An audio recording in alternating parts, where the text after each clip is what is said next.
Hapa ndipo maandiko ya Biblia yanaweka wazi kwamba Mungu mwenyewe alimzika na kaburi lake linabaki kuwa siri.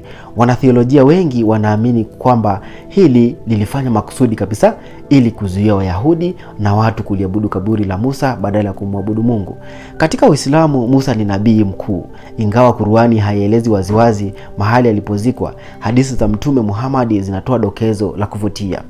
Hadithi mashuhuri inasimulia kwamba wakati wa safari ya Miraji, yani kupanda mbinguni, Mtume Muhammad alipitia karibu na Nabii Musa na kwamba kaburi lake linaweza kuwa katika eneo karibu na barabara nyekundu kwenye mchanga wa bonde.